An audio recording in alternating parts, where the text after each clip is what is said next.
Pertanyaan saya adalah, di dalam jemaat ini ada satu pengobatan yang terkenal, yang berkenaan dengannya dikatakan bahwa jika seorang ibu hamil memakan obat tersebut, maka dapat melahirkan bayi laki-laki. Sebagian ada yang mengatakan bahwa resep tersebut adalah dari Hadrat Khalifah yang pertama, radhiyallahu anhu. Ada juga yang mengatakan Hadrat Khalifah yang keempat, rahimahullah. Padahal menurut sains, sejak masa awal kehamilan, jenis kelamin anak sudah dapat diputuskan. Sains juga mengatakan bahwa jenis kelamin si bayi tergantung pada gen ayah.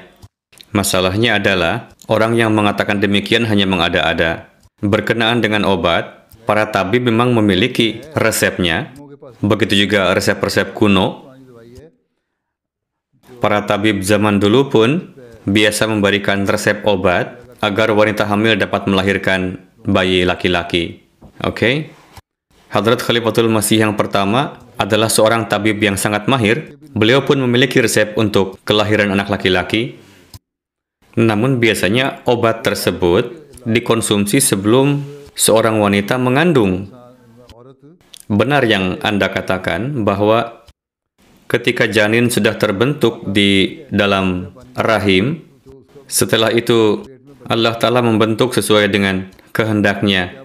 Sesudah itu tidak akan berubah lagi jenis kelaminnya. Ketika sudah diputuskan yang akan lahir adalah bayi laki-laki, lalu pada minggu keempat, wanita baru mengetahui bahwa ia tengah mengandung, lalu meminum obat, lantas jenis kelaminnya berubah menjadi perempuan.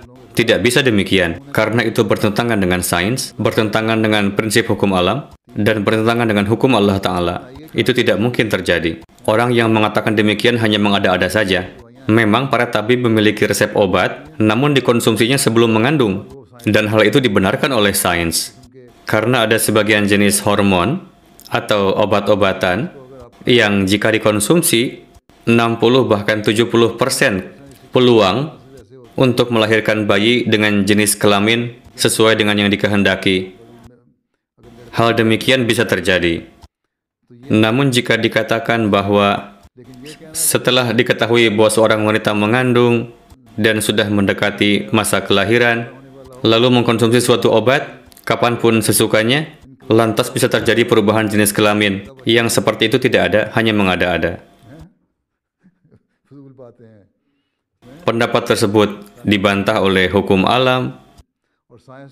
Adapun sains pun berjalan di atas hukum alam, dan sains pun sebetulnya menjabarkan hukum Allah Ta'ala. Sains bukanlah hal yang baru. Untuk itu, Hadrat Masih Maud Islam bersabda bahwa sains merupakan bentuk amalan dari hukum-hukum Allah Ta'ala. Untuk itu, kita tidak mengatakan bahwa sains telah menyampaikan hal yang baru. Sains menjelaskan sesuatu yang sebelumnya telah Allah Ta'ala tetapkan di dalam hukum alamnya, yang sebelumnya tersembunyi. Oke? Adapun homeopatik pun memiliki resep yang serupa. Begitupun di dalam ilmu ketabiban, yakni obat tersebut dikonsumsi sebelum seorang wanita mengandung. Setelah itu peluang kemungkinan dapat meningkat untuk dapat melahirkan bayi sesuai dengan jenis kelamin yang diharapkan. Namun peluang keberhasilannya tidak 100% juga. Oke? Baik Huzur, jazakallah. Entahlah siapa ilmuwan yang telah memberitahu Anda. Oke, silakan.